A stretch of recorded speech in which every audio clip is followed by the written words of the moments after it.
I hope this is recording. Let's double check because 3 times. Okay. Says it's recording. Take 3 or 4. Welcome. Welcome back. I'm Krista David. Thank you for popping in to my channel today. If you are new here, I am an artist trying to live a creative life, also an entrepreneur, trying to find my way to financial independence. We're gonna figure it out. So if you saw my last video, you know that I am on this 7-year journey to reach financial independence. But I didn't get started on this until technically a year ago. So I'm giving myself 7 years. I don't know why, but you know, I'll be 50 and year of Jubilee, year of all debts being canceled, year of why not? So I like challenges. So this is what I'm challenging myself. Now, I need a miracle, and I'm gonna tell you why in a minute. But I believe in miracles, so it's totally fine. We're gonna make it.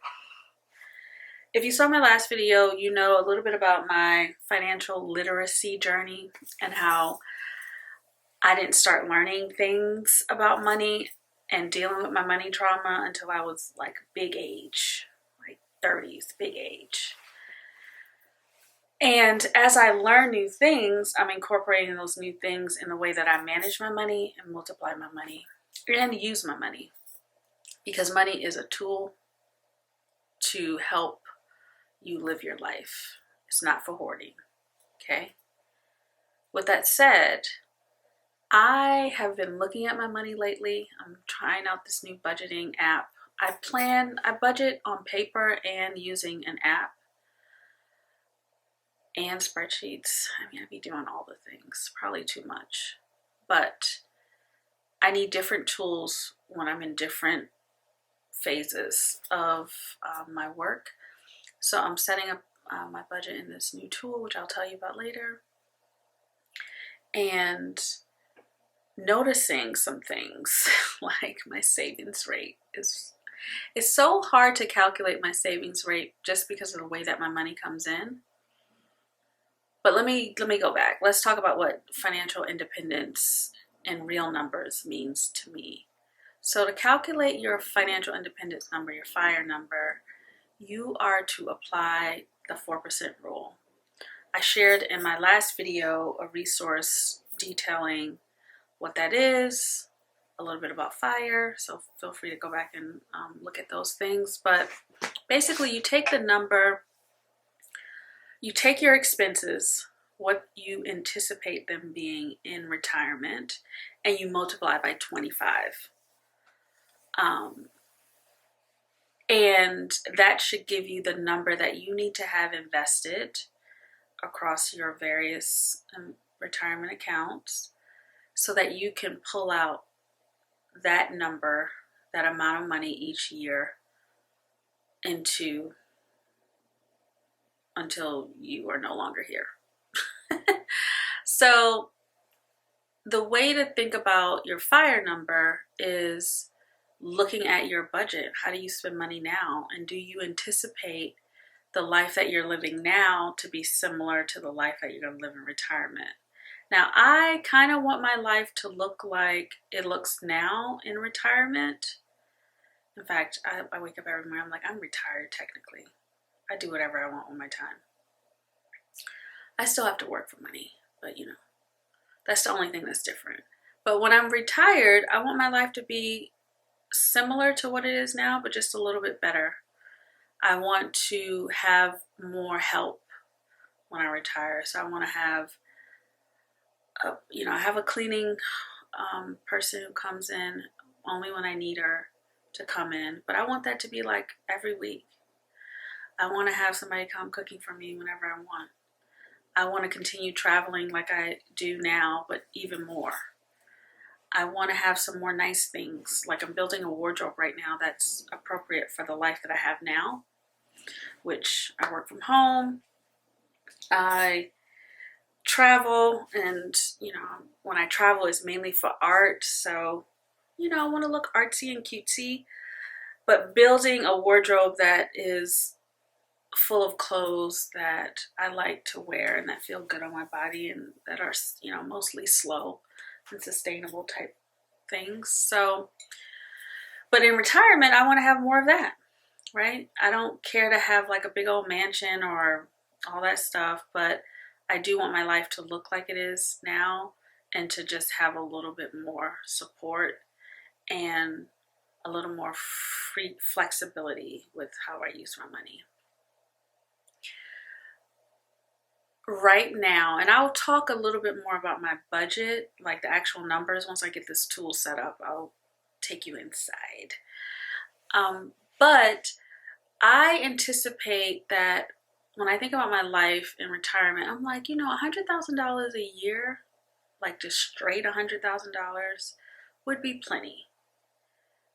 I'll be able to take care of myself, my housing, transportation, food, also travel, also help family.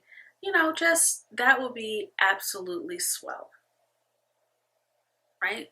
That is what I'm aiming for. So given that I want to have $100,000 a year in my retirement, which somebody probably will call that fat fire, but whatever. There's so many different types of fire. Fire, fat fire, lean fire, coast fire, barista fire. Google it. It's wild. I just know that I want my life to look like what it looks like now, but just a little bit better. So I think $100,000 is reasonable and doable. Still need a miracle, because $100,000 times 25 is what? $2.5 million. I need $2.5 million. I need $2.5 million across my retirement accounts, brokerage, all of it. I think it's doable, but the way that I'm going to do it is not the way a lot of people in the FIRE movement do it, because, is the FIRE movement still a thing? I don't really know. The point is, me, and my whole black self, first generation everything, will not be clipping coupons, will not be living a frugal life.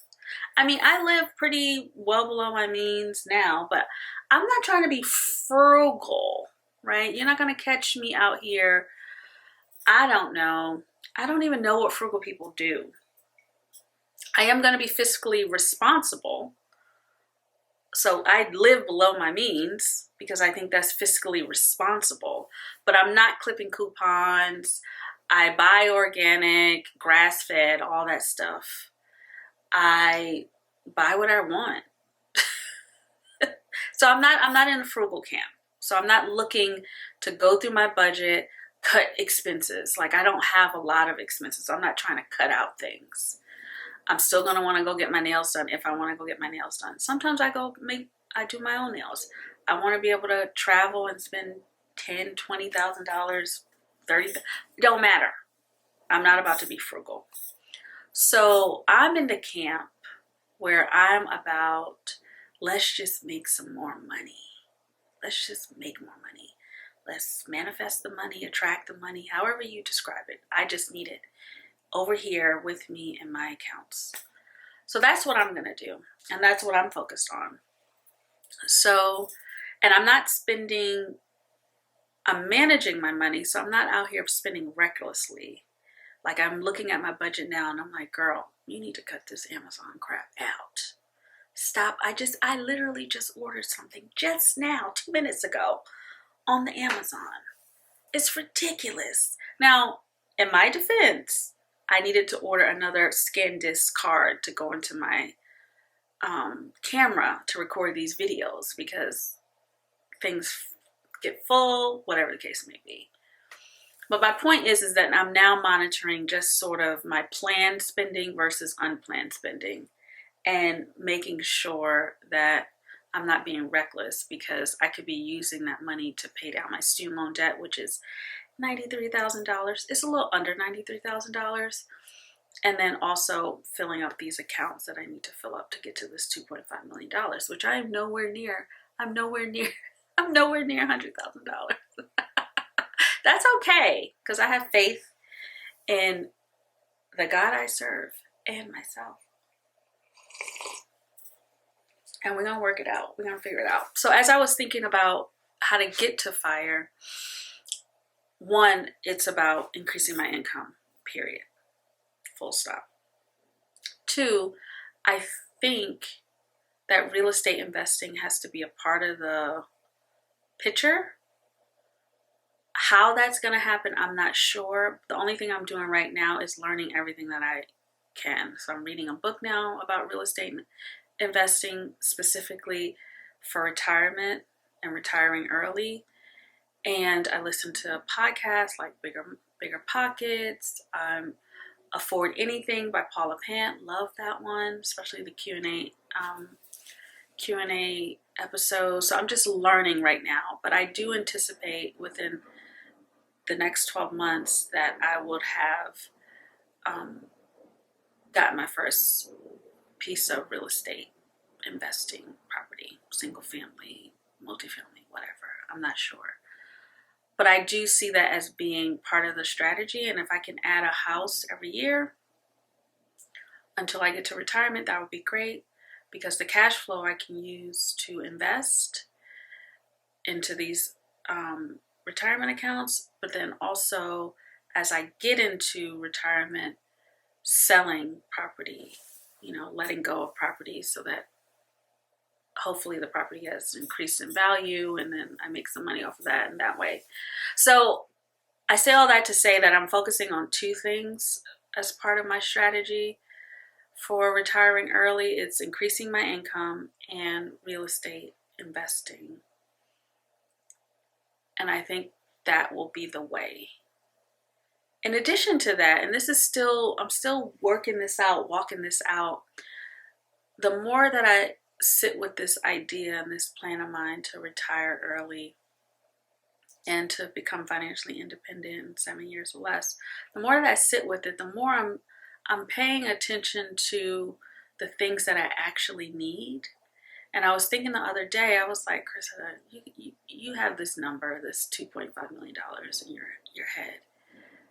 But do you need that much? Really? So that comes up a lot. So who knows? I may get to year 7 and it's like, okay, you only have $1.5 million. That's enough. Let's go. Wrap it up. We're done here. Work is optional. But who knows? I think the more I work and sort of walk out this journey, the more I'm becoming aware of what's important to me, what's really important to me. And I don't need a whole lot of fancy things, even though I like nice things. I don't own a lot of designery things. Although anybody can send me gifts, because I love gifts. Gifts are my love language. So if you want to send me some Chanel earrings or a bag, feel free. I'm not going to tell you what you do with your money. But I am realizing that I don't need a lot. And I would much rather be in a position financially where work is optional and I can just live stress-free. So that's how I think I'm going to get there. Make more money, real estate investing. Now, as far as money, let's just talk a little bit about how I make my money, just so that everybody's clear here. I make my money in two ways. I'm a professional fine artist. I sell my artwork through galleries, dealers, and straight from my studio. Art does not pay for my life, but it does pay for my travel. And for that, I'm grateful. And if you watched my last video on my FIRE journey, you know that for this year and for years to come, I'm going to use the money that I make selling my art to pay off my student loan debt primarily. Still travel, but primarily is for paying off debt. So if you buy my art, just know that you helping this Black woman out to get out under this debt all of this private student loan debt she has, thanks to these Ivy League degrees, which I don't regret, but you know what it is. It is what it is. My dog is in the way, and he wants to get in my lap, and I am trying to have him not ruin this video for us. So with art, I make money. I use it primarily for travel right now, or previously, but going forward, I will be using it to aggressively pay down this debt. And the good thing about earmarking that money is that it's already earmarked. So when it comes in, I'm not thinking about anything except pay my taxes, save a little bit for expenses, and then the bulk of it will be going to paying off my student loan debt. The second way that I make my money is I am a skilled public health practitioner, analyst, researcher, evaluator, strategic planner, all of it. Experience with running and managing large teams. And a few years ago, I set up a consulting firm, and I partner with other consultants to serve my clients in a variety of ways: research, evaluation, strategic planning, and even now I'm doing a little bit more of leadership development coaching with some of the executives that I'm working with, and that's been rewarding. Up until last year, I was just a single member LLC running my consulting firm, and a single member LLC running my studio. My studio will stay as a single member LLC and taxed accordingly. Last year, I decided to make myself a W-2 employee of my consulting company and pay myself a set salary. My set salary is, drum roll, $90,000. Not a lot, but I work part-time, like 15 hours or less a week. My stomach is growling because I need to eat. But I pay myself $90,000. The company's doing okay for how little we work. Everybody works super part-time. And right now the company is going through some changes as I think about new ways to add value so that we can generate other streams of income that aren't tied just to client work. We love our clients, but client work can be very intensive, and we'll continue to do it, but we've learned a lot of things along the way that we think will be helpful to other consultants. So we're developing some resources and ways of supporting other consultants just to kind of be helpful to the field of public health, but then also to generate additional streams of income for the company. So those are the two ways that I make money. And when I talk about my budget, I am talking about budgeting my paycheck from Black Print, which is the name of my company, Black Print Institute. But it's tricky with my budget because while I use my paycheck, I also will leverage other money in the business to do other things. Like I will occasionally take mid-year, in-year bonuses, depending on how well we do. And I use that money primarily to save up for paying my mortgage, for example. And we'll get into the details of how I budget. It is different to budget when your money comes in different ways. But I'm happy to get a paycheck because that helps stabilize some things for me. And it also helps me leverage the tax code a little bit better because now, or as of last year, I'll be taxed as an S Corp, which hopefully means my taxes will be less. Because let me just tell you, there's nothing like looking at your account and being like, wow, I have to send 6 figures to the government. And I can't even figure out what they're doing to help small business owners like me. But anyway, I digress. I'm just going to try to continue to run a good company and leverage the tax code as I learn more about how to do so. So those are the two ways that I make money. Now, the good thing about consultant is that there's no cap on how much money you can make. Now, I can work myself to death and go out and get these clients and serve them well. I still have to run everything through my values and how I want to live my life. And there is no amount of money that is worth my peace. So I'm mindful of that. I could be making millions of dollars right now. I'm super clear. But if I were to go out and do that, it will have me compromise some things. I still want to make millions of dollars, but I'm trying to figure out how to do that in a way that is in keeping with my values and keeping me in integrity with the way that I want to live my life. So it may be slower to get to the millions. So every bag isn't a good bag. A fast bag isn't necessarily the best bag.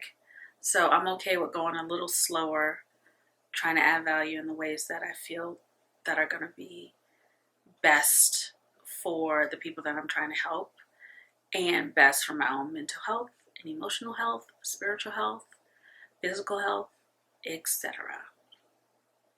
So that's pretty much all I wanted to talk about today, was just to tell you this is how I'm going to reach financial independence, make more money, real estate investing. And when I say make more money, that's make more money so that I can invest it in my IRA, Roth IRA, HSA, brokerage account, and then real estate investing so that I can have some assets that could potentially cash flow portions or all of my life in retirement. Yeah, so if you have any questions about that, definitely let me know. Drop them in the comments. Also, I want to know, are you thinking about retirement? Whether you're trying to retire early or just retire. Have you thought about your money? Have you thought about where it needs to be? Have you looked at it? Are you saving and investing in a way that will get you to that goal? Are you having any challenges? Have you had any breakthroughs? Share them in the comments so that I can learn and then others can learn as well. And if you just have any questions for me, knowing what you know about me now from watching these videos, I'm happy to share. I'm like an open book. And you know I will continue to be an open book until I am a Mrs. And then we're going to close the books because I imagine that I'm going to probably marry somebody who's completely private. Who's going to be like, nah, we're not getting on the internet talking about our money. Shut it down. So ask me these questions now because, I mean, we need to talk more about money. Yeah. And I was just thinking the other day, there were a lot of things I regret not doing when I was working my day job for the New York City Department of Health, that if I could just go back and like do things slightly different, I would. So I may make a video about all the things I wish I had done while I was working that good old government job and the things that got in my way from me not doing that. And there was a couple things that got in the way. There was pride and shame. There was this fairy tale I had in my head about marrying the person that I was with at the time and we were going to sort this stuff out together. Just crazy stuff. And then there was also seeing my white colleagues talk about money and investing and being vested and all this stuff, and me just not feeling like I could ask questions. So anyway, I probably will do a video about that because I would love to help somebody out who's younger, working for the government. I got some things to say because you can really clean up and get yourself and your money right with your good government job. Okay? All right, so that's it. Hopefully this was quick. Hopefully it recorded because this is number 4. Here's my dog. He wants to get in on the action. He's the messy hair. My blowout is blown. But you know, we're friends here. Anyway, see you next time in the next video. Don't forget to like, comment, subscribe, tell your friends to tell a friend to come over and hear about this Black woman talk about her money freely. Okay? All right. Take care. Bye.